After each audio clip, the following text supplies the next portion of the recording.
السلام علیکم ناظرین، پروگرام اوپینین علی قاضی میں علی کار یاسر احمد کو اسٹوڈیو میں جوائن کرتا سینئر تجزیہ کار علی قاضی صاحب. ویلکم علی صاحب. Thank you Yasir. علی صاحب، کیبنٹ کیئر ٹیکر کیبنٹ جڑی ہوئی caretaker of the country for right now, جن میں انٹرسٹنگ بھی آئیں، کچھ انٹرسٹنگ نالا ہیں، کچھ ڈفرنٹ نالا ہیں، کچھ انیکسپیکٹڈ نالا ہیں. کیئں ڈسجی آنے کیبنٹ کے ॾिसो 18 रुकनी वफ़ाक़ी काबीना जुड़ी हुई आहे, 18 मेंबर्स कैबिनेट आहे. माज़ी में जॾहिं केयर टेकर गवर्नमेंट्स जुड़ंदी हुयूं त सिर्फ़ु दिलचस्पी ॿिनि धुरियुनि खे हूंदी. हिकिड़ा माण्हू त उहे हूंदा जिन्हनि जा मिट माइट वज़ीर थी वेंदा हुआ या थियण वारा हूंदा, रहिजी वेंदा, यार असांजो माइट थिए पियो, भाउ थिए पियो, चाचो मामो दोस्त संगत बि. त हिकिड़ी उन्हनि खे दिलचस्पी हूंदी.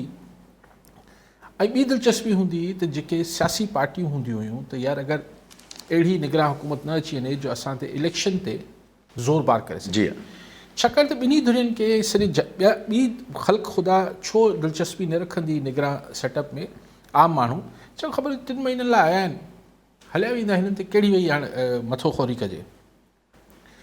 पर हिन निगरान हुकूमत लाइ इन करे वधीक आम माण्हू बि दिलचस्पी वठे पियो या मुख़्तलिफ़ मीडिया जा हल्का या सियासी हल्का, छाकाणि सभिनी ख़बर आहे त हीअ 3 महीननि लाइ न आहे. ठीकु आहे. सो जेके बि माण्हू डिघे मुदे लाइ आया आहिनि, ज़ाहिर हुन में पोइ मुल्क जे हर माण्हू खे दिलचस्पी थिए थी त केरु आहिनि, छा आहिनि, डिघो वक़्तु हिननि सां गुज़ारो करिणो आहे. तंहिंजे करे ऑब्वियसली न त माण्हू 3 महीननि लाइ आयो आहे, ठीकु आहे, हलियो वेंदो. असल त माण्हू उहे ईंदा जेके चूंडियल आहिनि. पर हिते चूंडियल जो त हाणे फ़िलहालु आसिरो घटि, मतिलबु फ़िलहालु हिकिड़े 3 महीननि ताईं त आसिरो नज़र नथो अचे. त हू ईंदा. सो निगरान ई 6 महीना 8 महीना 10 महीना अलाए केतिरा महीना या साल हलंदा अञा. हाणे जेके कैबिनेट जी ओवरऑल ठीकु आहे, सभु माण्हू सुठा आहिनि. मतिलबु सिंध जा 2 त एटलीस्ट थिया आहिनि, मुर्तज़ा सोलंकी ऐं मदद अली सिंधी, सुठी ॻाल्हि आहे. लेकिन क्वेश्चन इहो आहे त ओवरऑल जेका फॉर्मेशन कैबिनेट जी अगरि ॾिसजे त ही अहिड़ी कैबिनेट ठाही वई आहे जेका बेसिकली हिकिड़ा जेको सिर्फ़ु हिकिड़ी चइजे त कोई ही ऑल पावर्ड कैबिनेट नज़र नथी अचे. ही फ़ैसिला ही न करे रहिया हूंदा, पर जनरली मूंखे जेको फील अचे थी सघे तो कुझु वज़ीर साहिबान हिन में असर्ट कनि, पंहिंजी बि हलाइण जी कोशिशि कनि. कोन हलंदी, मतिलबु हीअ पोयां हलंदी इहा सॼी काबीना जीअं ख़ुदि काकड़ साहिबु आहे. Let's be honest. छा काकड़ साहिबु ॾिसो, ताक़त इस्तेमालु करण लाइ ताक़त खपे, ताक़त इस्तेमालु करण लाइ ख़ुदि ताक़त खपे, ऐं ताक़त इस्तेमालु करण लाइ तव्हांखे ॼाण हुजणु खपे त तव्हां वटि केतिरी ताक़त आहे. जी हा. सो हिकिड़े बिल्कुलु न्यू माण्हू खे जॾहिं तव्हां ताक़तवर कुर्सी ते विहारियो था त हुनखे त ख़बर बि नथी हुजे त हू छा करे सघे थो ऐं छा नथो करे सघे. एग्ज़ैक्टली ॻाल्हि इहा ई आहे. सो जेका कैबिनेट जी ओवरऑल अगरि 1 लाइन ते हिन ते कमेंट कजे, अञा त इनजी हलणी ॾिसूं, पर जेके फेसिस आया आहिनि उनमें मतिलबु इहो ई आहे त हीअ बसि हूंदा, बाक़ी कमु पोयां हलंदो. कॉलर न सघनि मोहम्मद बख्श लोराणी थाना बलाकान मां. जी लोराणी साहब, छा चवणु चाहींदा? ऐं अली ख़ैर साहिब खां सुवाल आहे त अॼु 2 नयूं ख़बरूं ॿुधण लाइ मिलियूं. हिकु त सिंध गवर्नमेंट जा जेको 4 मिनिस्टर हुआ, एक्स मिनिस्टर नासिर शाह, मुकेश चावला, सरदार शाह, स्पीकर दुरानी, उन्हनि जी ॿाहिरि वञण ते पाबंदी लॻी आहे. छा गेम अवर थी नज़र न थी, गेम अवर न थी आहे सभिनी 3 पार्टियुनि खां? ॿियो से मुंहिंजो सुवाल आहे त इलेक्शन कमीशन जेको चयो त फेबरवरी 24 खां अॻु में इलेक्शन कराइणु मुमकिन न आहे, इन ते रोशनी विझो. सही, पहिरीं तव्हांजी ॿी ॻाल्हि ते अची वञूं था जेका लोराणी साहिबु चई त इलेक्शन कमीशन अॼु बाक़ाइदा बाज़ाब्ता ऐलान करे छॾियो. हाणे को माना कंहिंखे को शक शुबो न रहणु खपे त 90 ॾींहंनि में चूंडूं नामुमकिन. 4 महीना त डिलिमिटेशन लाइ खपनि. चवनि 14 डिसंबर 15 डिसंबर ताईं त यानी 4 महीननि ताईं त असीं डिलिमिटेशन्स कंदासीं, नई तकबंदी कंदासीं. उनखां पोइ इलेक्शन शेड्यूल अनाउंस थींदो. यानी हू जेका फेबरवरी वारी ॻाल्हि थिए पई उहा त तव्हां पकी सम्झो. यस, उहा त पकी सम्झो. अगरि 15 डिसंबर ताईं तकबंदियूं थियूं, पोइ अगरि तकड़ी में 60 ॾींहंनि में बि उनखां पोइ चूंडूं करायूं त 15 जनवरी ऐं 15 फेबरवरी. सो 6 महीननि ताईं, मतिलबु अॼु खां वठी अगरि सुभाणे तकबंदियुनि ते कमु शुरू थिए थो. जी हा, अगरि सुभाणे, अगरि लफ़्ज़ आहे अगरि सुभाणे खां तकबंदियुनि जो कमु शुरू थिए थो त 14 डिसंबर ताईं बकौल इलेक्शन कमीशन त तकबंदियूं थींदियूं रहंदियूं मुल्क में. सो उन महिल ताईं इलेक्शन सवाल न आहे. हाणे जेको सुप्रीम कोर्ट में कल केस दाख़िल थियो, हाणे पाण हुनखे जोड़ियूं था, कल बि पाण थोरो ज़िक्र कयो, हाणे अगरि हीउ डेक खाई वञे थो जी हा या हिन ते को स्टे अची वञे थो, जी हा, त पोइ त वई न इलेक्शन, पोइ त अलाए केस ताईं वई, अलाए केस ताईं हुई। ठीकु आहे, नेचुरल आहे न, त भई छाकाणि त अदालत सॻोरी में केस हलंदड़ हूंदो ऐं अगरि हुन ते स्टे अचे थो या स्टे न बि अचे थो त ख़ुदि इलेक्शन कमीशन न सही ख़बर, एपेक्स कोर्ट आहे, उन्हनि जो फ़ैसिलो अचे तेसि ताईं असां डिलिमिटेशन। ठीकु आहे, हुनजो फ़ैसिलो जेको अॻु में आयो इन ई एपेक्स सुप्रीम कोर्ट जो फ़ैसिलो त भई इलेक्शन करायो पंजाब ऐं केपी में, त उहो इलेक्शन कमीशन न मञियो, पर इहो फ़ैसिलो मञींदा। हीअ अगरि कोई केस हले पियो जी हा, तो चवंदासीं असीं कीअं तक कई, त इहो जवाज़ ते ठही अचे थो। सो अगरि मामिलो 15 फरवरी खां बि टिपाइणो आहे त फर्स्ट क्लास कमु उन लाइ बि तयारु थिए पियो। हाणे जेका ॿी ॻाल्हि लोनाणी साहिबु, सो इलेक्शन नथी थिए, इहो पाण बि सभई ॻाल्हियूं करे रहिया, पर अॼु इलेक्शन कमीशन बाज़ाब्ता ऐलान करे छॾियो, जंहिंखां पोइ को शक शुबे जी गुंजाइश न आहे। ऐं तव्हां ॾिसो त किथां को बिड़क नथी निकिरे, सियासी पार्टियूं कूड़े मुंहं सां बि नथा मुतालबा कनि, न नवाज़ लीग न पीपल्स पार्टी, त भई आइन में 90 ॾींहं आहे, भला कूड़ो सूड़ो मुतालबो त कनि। पीटीआई अञा करे थी, पीटीआई त हाणे ॿी मख़लूक थी, एलियंस आहिनि हू। पीटीआई हिन सियासी सिस्टम में, निज़ाम में हिकिड़ी ॿी दुनिया जी मख़लूक आहे, एलियंस आहिनि, हुननि जी का गुंजाइश न आहे हिते। सो केरु कूड़े मुंहं सां मुतालबो न पियो करे त 90 ॾींहनि चूंडूं करायो, ऐं अॼु इलेक्शन कमीशन तशफ़ी करे छॾी सभिनी जी, त इलेक्शन नथा थियनि। जी हा, क्लियर चई छॾियो, कॉलर नथा कनि। फ़ारूक हुसैन शिदातकोट मां। जी फ़ारूक साहब, छा चवणु चाहींदा? अस्सलाम वालेकुम सर। वालेकुम सलाम। जी सर, सवाल मुंहिंजो इहो आहे, तव्हांजो इलेक्शन जे बारे में ॿुधूं था त इलेक्शन अगरि 90 ॾींहंनि में न थियनि, दिसंबर में नई तकबंदी इलेक्शन कमीशन ऐलान कयो थींदा, ठीकु आहे न, 7-8 महीना स्पेस मिली वेंदो तव्हांजे सियासी पार्टियुनि खे, पोइ इन में 8 महीननि में असां नून लीग हुजे, पीपल पार्टी सिंध में रिवाइव करे ॾींदा, त आवाम वटि छा खणी वेंदा मौक़फ़, त असां छा कयो आहे जो आवाम हिननि खे वोट ॾे, या ॿियूं ॻाल्हियूं बि हलनि थियूं त हिननि जे ख़िलाफ़ कार्रवाई, माना वज़ीरनि जे ख़िलाफ़ इहे माना जेको अनेक जा केसिस वग़ैरह खुलंदा। ऐं ॿी ॻाल्हि, सही जानवर मनमर जी जेको आहे CCTV कैमरा रिकॉर्डिंग हिननि सिंध हुकूमत छाजे लाइ पुलिस न करे सघी आहे, जीअं कातिलनि जा हथ थी सघनि, ॿिया सभु CCTV निकिरनि था, जानवर मनमर जा जंहिं ते बि चौराहे ते वीचारे खे शहीद कयो आहे, उहो छाजे लाइ जेको आहे ते लिकाए वेठा आहे। इहे सवाल आहे सर, महिरबानी। ठीकु आहे साईं। अच्छा, मोहम्मद हनीफ़ चारण दादू मां। जी चारण साहब, छा चवणु चाहींदा? साहब अस्सलाम वालेकुम। वालेकुम सलाम।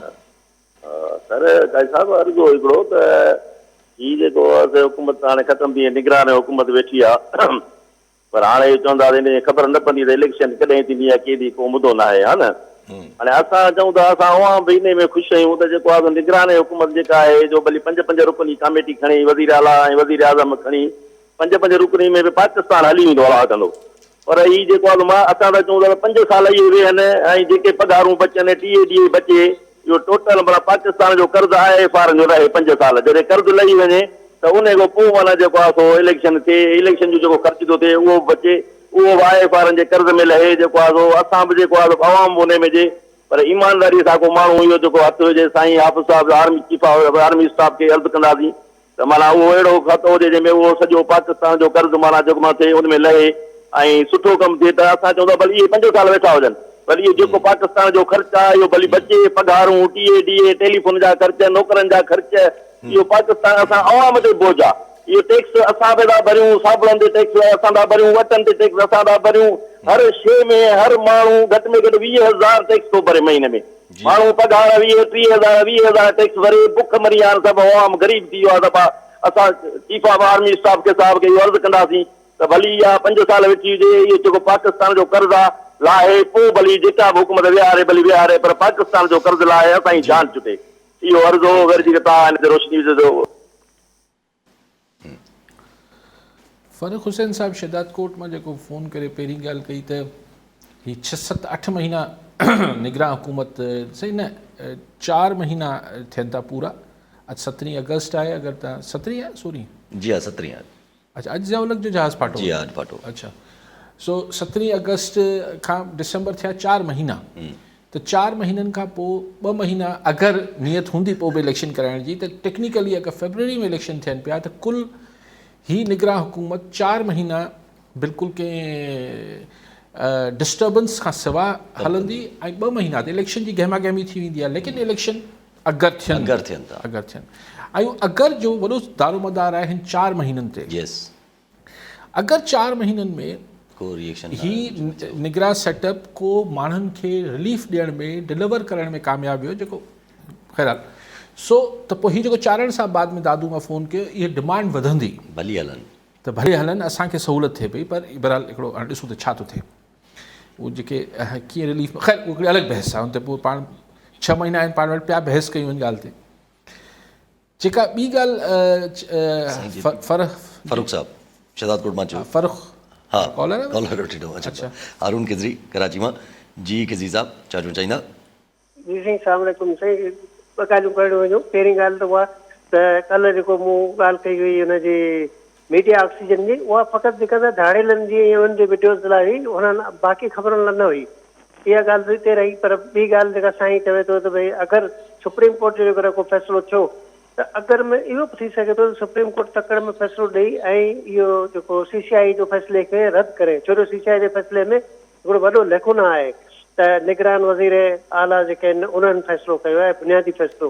पहिरीं ॻाल्हि। ॿी ॻाल्हि त PP जे तरफ़ां 2 हिकिड़ा जेके फ्लायर्स आया आहिनि, हिकिड़ो त पंहिंजो रज़ा रब्बानी जे तरफ़ां आयो आहे ऐं ॿियो अॼु नदीम अफ़ज़ल चंद चयो आहे त भई जेको आहे सो अॻिते हली जेकॾहिं कुझु मसइलो थियो त आसिफ़ ज़रदारी उहो इस्तेमालु उहो थींदो एज़ अ नवाबज़ादा नसरुल्लाह जे तौर ते हिकिड़ो नओं इतिहाद कंदो, जंहिंमें जेको नवाज़ शरीफ़ बि शामिलु थींदो।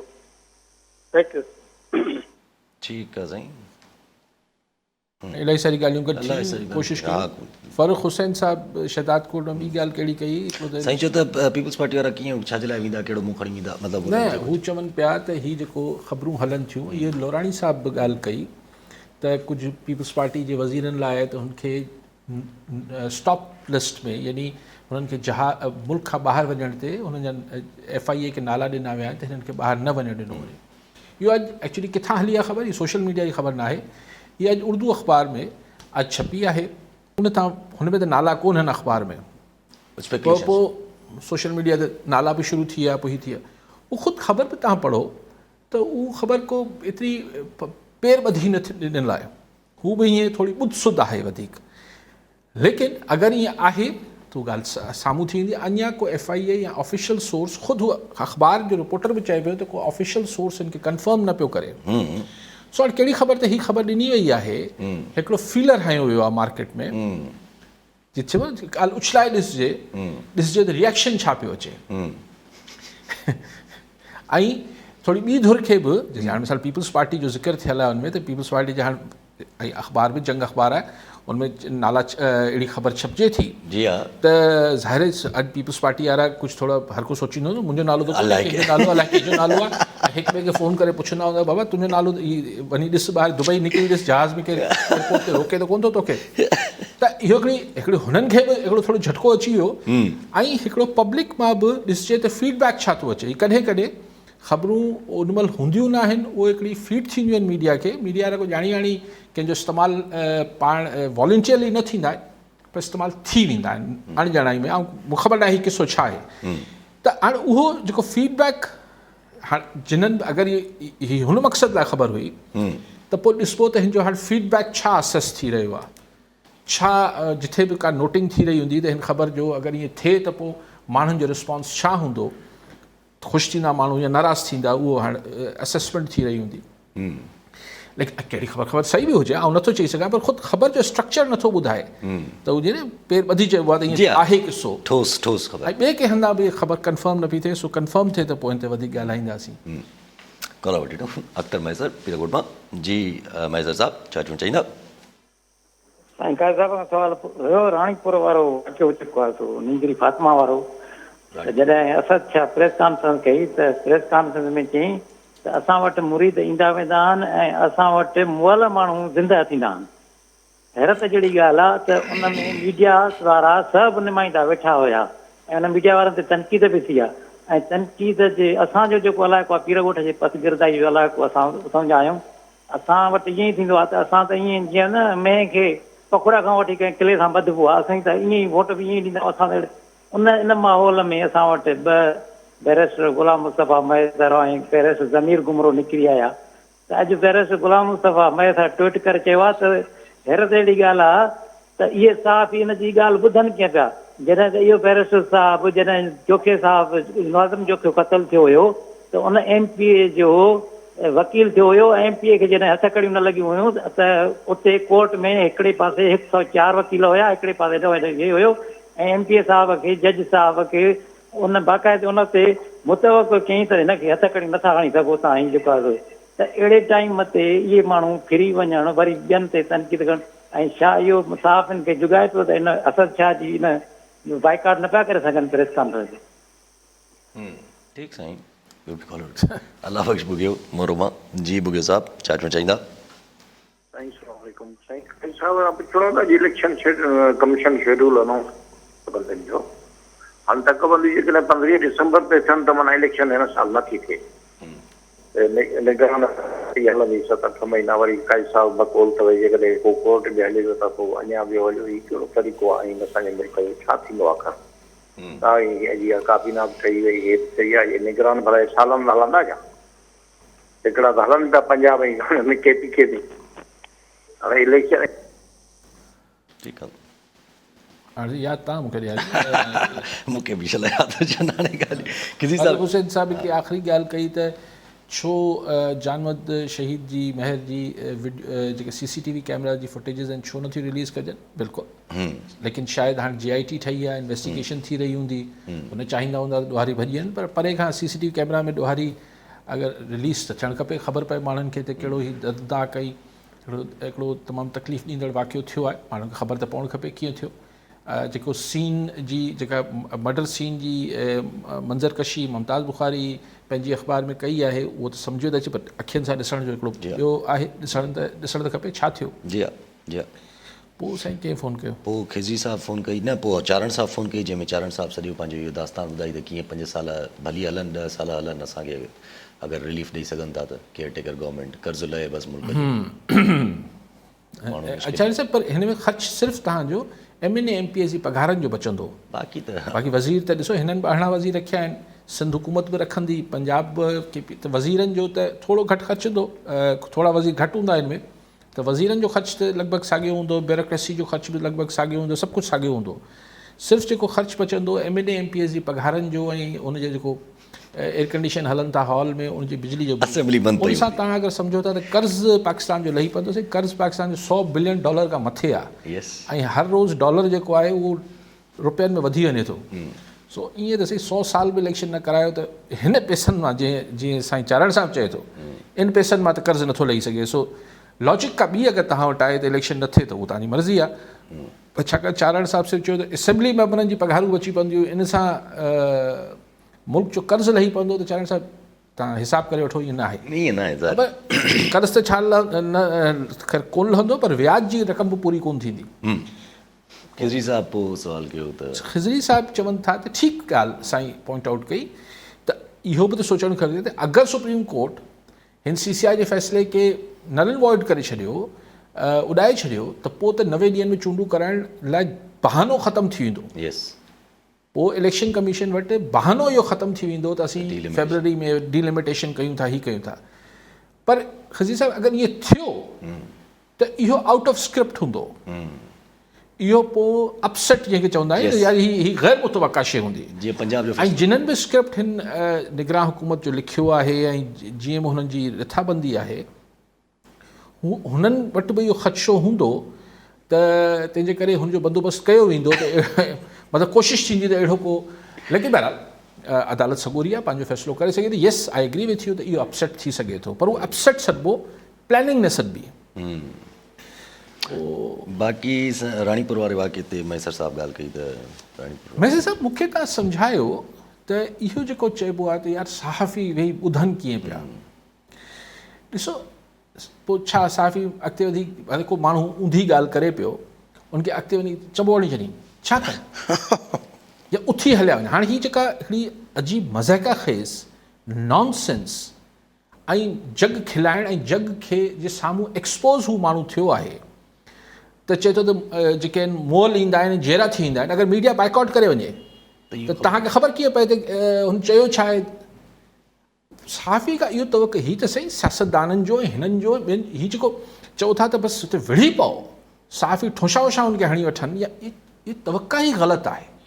ऐं को सहाफ़ियुनि खे डिफेंड नथो कयां, असां सहाफ़ी ॿिया खोड़ ग़लति कमु कयूं था, उते तनक़ीद भले करे वठो, पर इवन अगरि हिकु टेररिस्ट ॻाल्हाए पियो, नॉन टेररिस्ट ॻाल्हाए पियो, अगरि हुनखे न ॾेखारिबो त हू छा पियो ॻाल्हाए त माण्हू हुनखां अवेयर कीअं थींदा। मीडिया जो कमु त माण्हुनि खे इहो ॼाण ॾियणु आहे त हू जेको माण्हू आहे एक्स या वाई हू चए छा पियो, अगरि पाण उन सां उलझी पए पोइ इहो साफ़ी त न थियो, पाण विढ़णु शुरू करे छॾे। या अगरि को वीचारो मज़लूम पंहिंजी हिकिड़ी दास्तान ॿुधाए पियो त साफ़ी कैमरा ऐं पेन छॾे हुन सां उछकारू ॾेई रोअणु शुरू करे, ॾुख थिए थो, इंसानु आहियूं, पर छा हुन महिल जी प्रेस कॉन्फ्रेंस कवर करे ऐं हुनखे हाईलाइट करे हुन मज़लूम जी दादरसी लाइ आला हुकाम ते हिकिड़ो प्रेशर डेवलप थिए, उहो न चओ त बाइकआउट करे वञो, मूंखे माफ़ु कजो, इहो न ई साफ़ी जो कमु आहे, न ई हिन में को फ़ाइदो थींदो। इहो जुमिलो तव्हांखे कीअं ख़बर पए आहे, हीउ जेको चए थो त मोल माण्हू असां वटि जहिड़ा थी वेंदा आहिनि, इहो तव्हांखे मयसर साहिबु कीअं ख़बर पए आहे अगरि साफ़ी इहो ॻाल्हि बाइकआउट करे उथी वञे न। सो इहो केर बि तवक़ा करे पियो, ऐं सम्झां थो त उहो सही तवक़ा न आहे, बाक़ी तव्हां मर्ज़ी हर कंहिंजो हक़ आहे। बुगे साहब चवंदा इलेक्शन थिए नथी थिए, वेंदा 5 साल। हा तव्हां चओ था सालनि जे साल ताईं वेठी रहे, ॾिसो पंजाब ऐं KP खे त 8 महीना ख़ैर सां थी विया आहिनि, जी हा, अञा 6 महीना ॿिया, जी हा, त सम्झो त हू त 1.5 साल हुकूमत करे विया, त हीअ जेके नवां आया आहिनि हिननि ॾोहो कयो आहे, हीअ बि भला साल ॾेढ कढी वञनि त प्रेशर 2 पवंदा साईं। यस, ऐं जेको बाक़ी त हाणे ख़ुदा ख़बर ही आउट ऑफ स्क्रिप्ट शयूं थियनि थियूं, जीअं सुप्रीम कोर्ट उॾाए छॾे, अदालत को फ़ैसिलो करे छॾे, को वॾी का ॿी भौचाल थी वञे, हाणे उन ते आउं अॻु नथो करे सघां, पर ज़ाहिरी तरह 2 फैक्टर्स आहिनि। हिकिड़ो हिन 4-6 महीननि में हिन निगराननि जी एक्सेप्टेबिलिटी केतिरी क्रिएट थिए थी, हिननि खे मञता केतिरी मिले थी, A, B इंटरनेशनल फोर्सिस हिन खे जॾहिं 5-6 महीननि खां किसो टिपंदो ऐं जॾहिं को ॿियो मुफ़ाद आलमी क़ुवतनि जो पाकिस्तान पूरो न करे रहियो हूंदो त हुननि खे पोइ पाकिस्तान में जमहूरियत ऐं इलेक्शन जो वॾो ओनो थी पवंदो। प्रेशर ईंदा इहे 2, माशी ऐं इंटरनेशनल, बाक़ी हलाईंदा रहंदा, 2 साल हलाइनि, तव्हां छा था करे सघूं। कॉलर सां गॾु मीर एजाज़ टालपुर टंडुडिया मोहम्मद। जी टालपुर साहब छा चवणु चाहींदा? सलाम तव्हांखे ऐं कारी साहिब, हीउ जेको सेटअप आयो आहे ज़ाहिर 4-6 महीननि लाइ आयो आहे, या थी सघे उन खां वधीक अचे, हाणे हिन जो कमु हूंदो या थी बहितर कमु कंदा, महांगाई घटि कंदा, माण्हुनि खे रिलीफ ॾींदा, त पोइ माण्हू ज़ाहिर डिमांड कंदा त इहे ई हिते रहनि। पर जेको पाकिस्तान जी तारीख़ आहे त जेका बि हुकूमत आई आहे उहा ॿिए खां पोइ खां बुरी हुकूमत आई आहे। थी सघे थो ही बाक़ी रहियल खल माण्हुनि जी लाइन त माण्हू वरी यादि कंदे, यार हिन खां PTM चङी हुई, जीअं माण्हू चवंदा नवाज़ शरीफ़ ठीकु हो, वरी इमरान आयो, इमरान खां वरी PTM आई, त हुनखे अॻी हुकूमतूं हिन खां बहितर पई लॻियूं।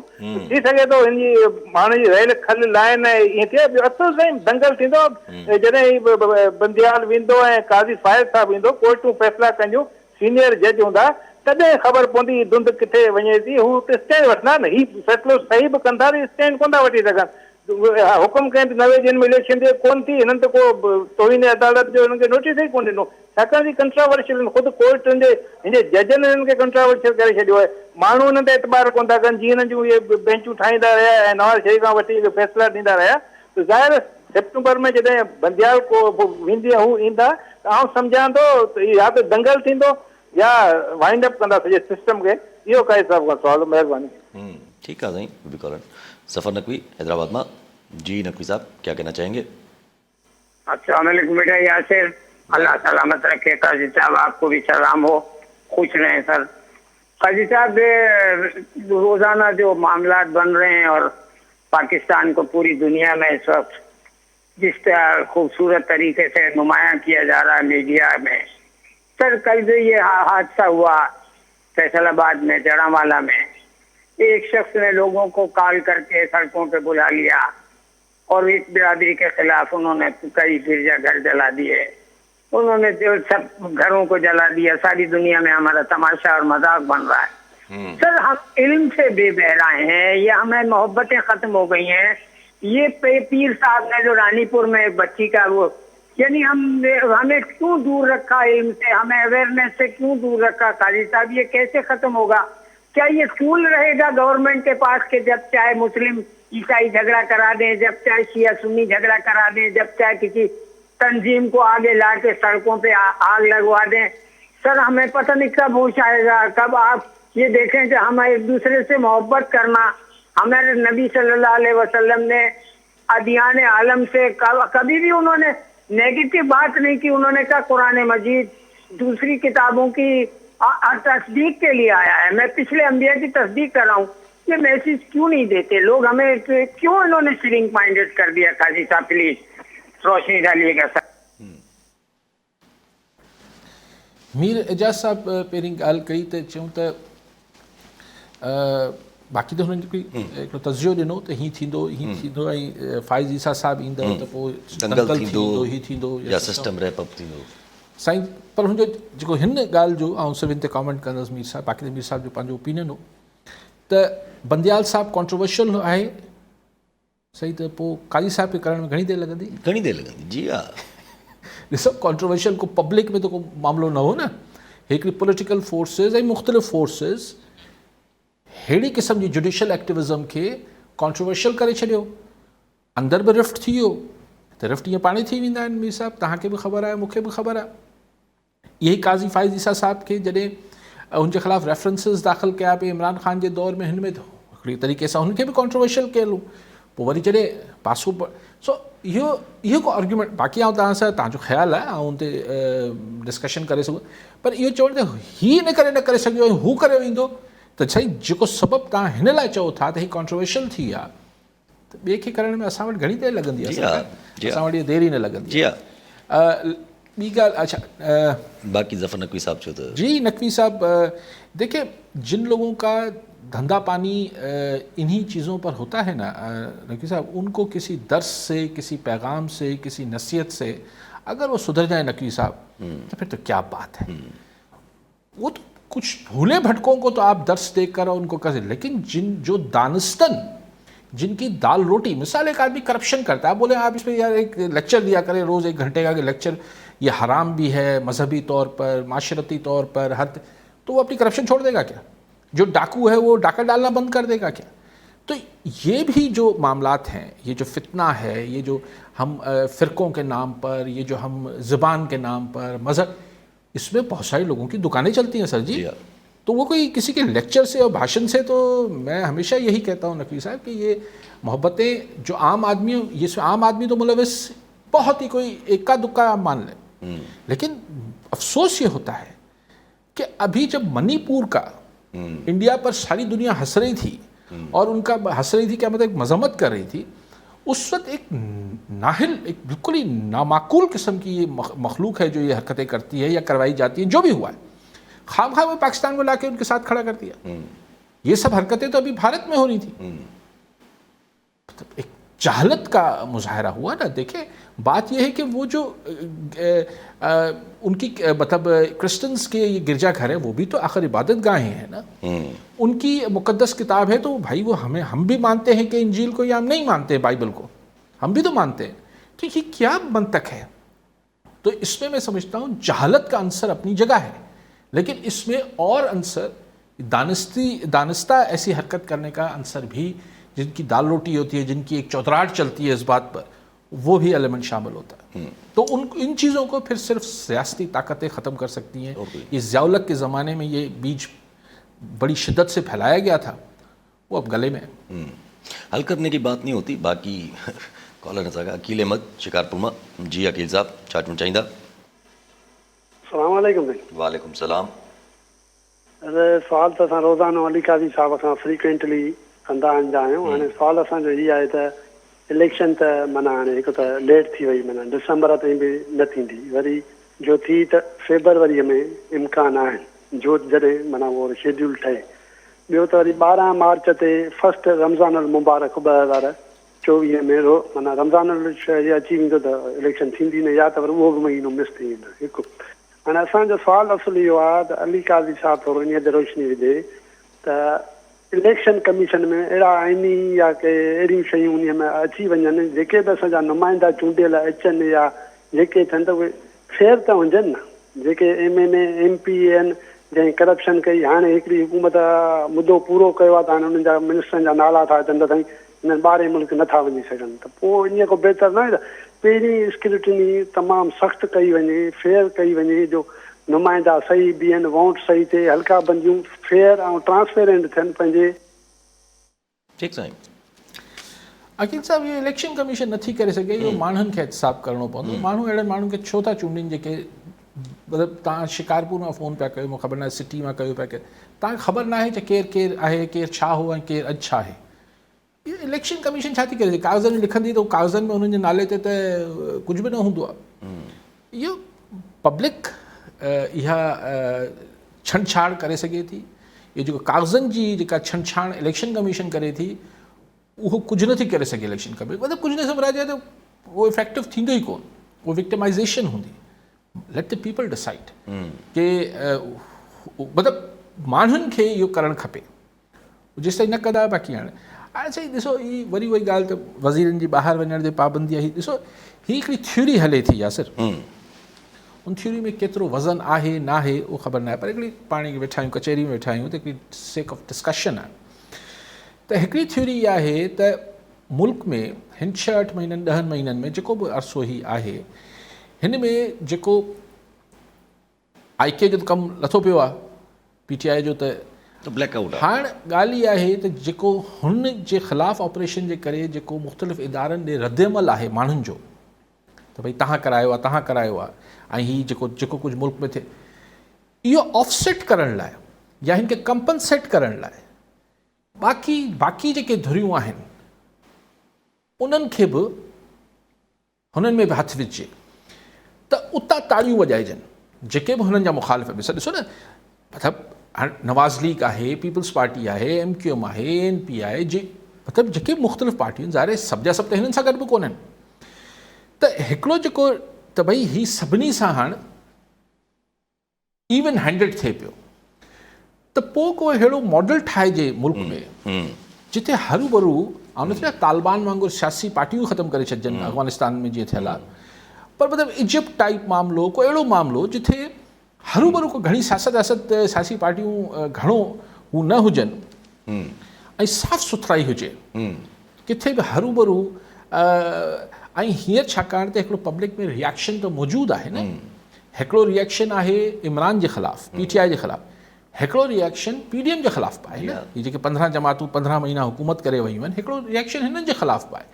त उहो हुते त ठीकु आहे, उहो त थी वियो, PTI वारो रिएक्शन त कंपनसेट थियो। हाणे हिननि सां बि हिकिड़ी थ्योरी आहे, ज़रूरी न आहे त ईअं थिए, लेकिन हिकिड़ी थ्योरी आहे त हिननि सां बि कजे त पोइ माण्हू चवंदा अच्छा ठीकु आहे भई हाणे सभिनी सां मसावी क़िस्म जो मामिलो थिए पियो। त हीअ जेका ख़बर आहे, आउं हिन खे हुन तनाज़ुर में ॾिसां थो, जेका ख़बर अञा नथो सम्झां सही आहे पूरी, लेकिन अगरि हीअ हूंदी बि सही त हीअ हुन तनाज़ुर में हिकिड़ो फीलर आहे त ॾिसूं त मार्केट में हिनजो रिस्पॉन्स छा थो अचे।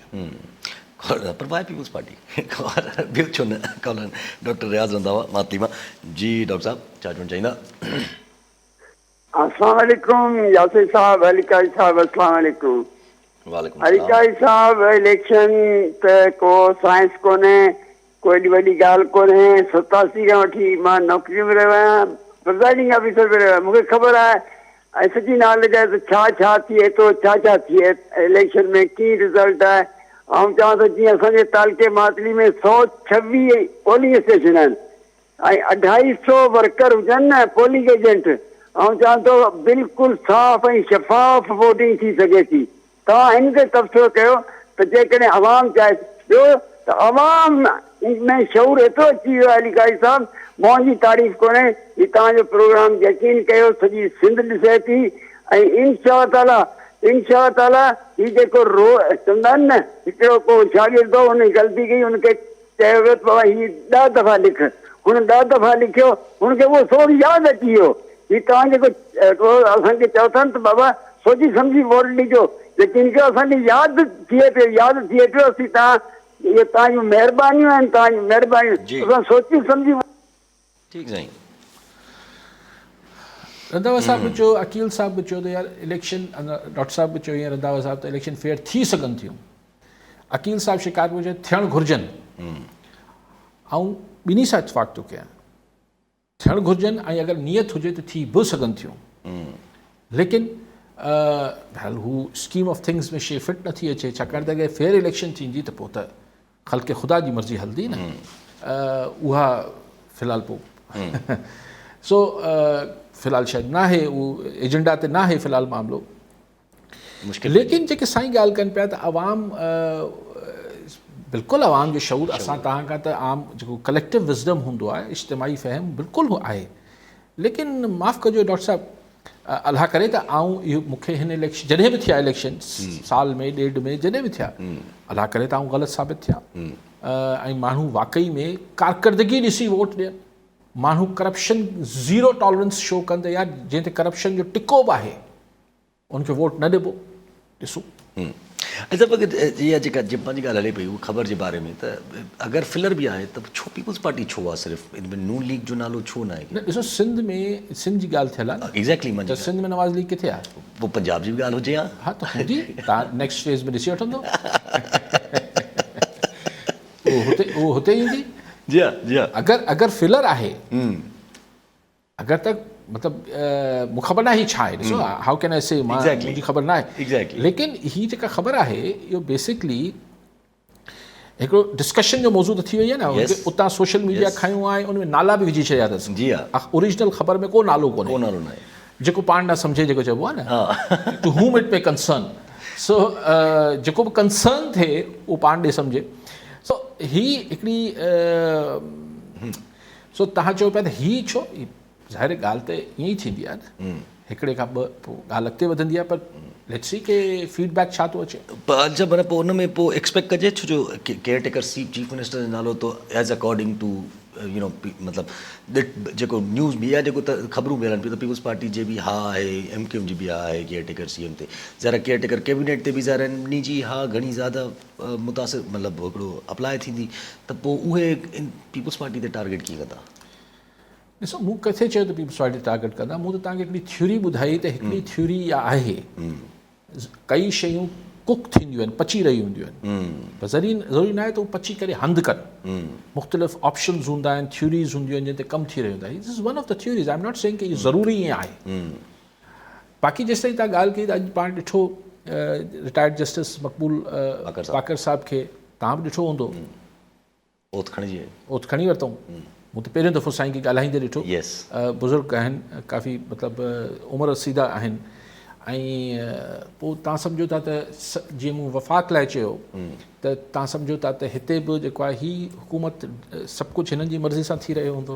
कुर्सी ते केरु बि वेठो हुजे, ऐं कुर्सी ते हरू भरू माण्हू एॾो जज़्बाती न थींदो आहे जो इस्तीफ़ा ॾेई हलियो वञे, यार मुंहिंजी केरु ॿुधे ई कोन पियो, वेठो रहंदो आहे।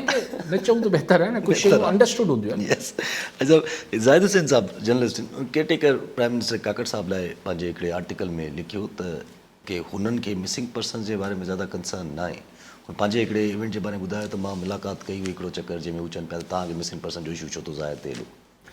इहो त अख्तर मिंगल बि इहा ॻाल्हि, अख्तर मिंगल साहब, ठीकु आहे, मिसिंग पर्सन जो अगरि उनो हुजे सां त प्राइम मिनिस्टर हुजे छा, उहो बि केयर टेकर, सम्झा करो। अच्छा, माना मूंखे हिकिड़ो नंढो सुवालु अचे थो ज़हन में, त अगरि माना इहो ई फॉर्मेट जे सम्झजे त पंजाब जी गवर्नमेंट अञा ताईं कहिड़े बि क़िस्म जी नक़वी साहब आहिनि, उन्हनि त कहिड़े बि क़िस्म जो अञा ताईं नून लीग ते को मुश्किल पैदा करण जी अञा ताईं कोशिशि न कई आहे, न ई पीपल्स पार्टी। अञा त ॾिसो, अञा त ॿ टे ॾींहं थिया आहिनि, अञा त सिंध में काबीना ठहणु ॾियो, अञा अॼु मस काबीना ठही आहे, अञा ओथ ही खाता ॾिबा। पंजाब में बि शायदि कुझु वज़ीर जीअं KP में थिया आहिनि, वज़ीरनि जी रीशफलिंग थिए, मतां थिए, अञा तव्हां हलण त ॾियो किसे खे। ऐं वरी ॾिसो, मुंहिंजी ॻाल्हि मां तव्हां अगरि किथे बि इहो तासुर वठो पिया त तव्हांखे वरी वज़ाहत कयां त ज़रूरी न आहे त इहा थ्योरी सही हुजे, त कुझु सभिनी में हथु विझणो आहे, इहो तव्हांजी ख़्वाहिश थी सघे थी, ठीकु आहे, ऐं मुंहिंजी कतल ख़्वाहिश बि न आहे। आउं त हिकिड़ी ॻाल्हि पियो कयां त हिकिड़ो जेको मुख़्तलिफ़ जीअं चइबो आहे न ढाका फॉर्मूलो अचे पियो, त पोइ हाणे अॼुकल्ह हिकिड़ो इजिप्ट फॉर्मूलो बि हले थो, त भई ठीकु आहे थोरो थोरो थिए। बाक़ी हिकिड़ी सूडो डेमोक्रेसी, हिकिड़ी हाइब्रिड बिल्कुलु डिक्लेयर्ड हाइब्रिड सिस्टम हुजे, घणो को गंद न हुजे, माण्हू बेज़ार थी विया आहिनि करप्शन मां आहिनि स्टाइल, लेकिन उन लाइ तमामु ज़रूरी इहो आहे, अशद ज़रूरी इहो आहे त ही जेका सेटअप रहे थो 4 महीना 6 महीना 8 महीना इहो को डिलीवर करे सघे। हा डिलीवर माशी तरह त कोन था करे सघनि। Only thing they can do, only thing is के हिकिड़ी गवर्नेंस आणी, रूल ऑफ लॉ आणी, करप्शन लॉ एंड ऑर्डर ठीकु कनि। ही जेको हाणे अची हथु विझंदा न त ही असीं जेको हाणे 50 लीटर हितां बचाईंदासीं ऐं 2 यूनिट बिजली जा असीं राति जो पखो बंदि करे ऑफिस में हलिया वेंदा, इहे अजाई क़िस्म जी ॻाल्हियूं कंदा त इहे ऑस्टेरिटी जे नाले ते, बचत जे नाले ते हिकिड़ो मज़ाक़ हूंदो। लेट्स सी कि ही स्टेप्स कहिड़ा था खणनि। ऐं सिंध जे मामले में स्पेशली त हिन जे जेके सिंध जा सेंसिटिव इशूज़ आहिनि, होपफुली हुन में हथु नथा विझनि। ठीकु आहे साहब, वॾी महिरबानी साहब। नाज़रीन, अॼु जे प्रोग्राम जो वक़्तु पूरो थियो, वरी ईंदड़ प्रोग्राम में दुआ में।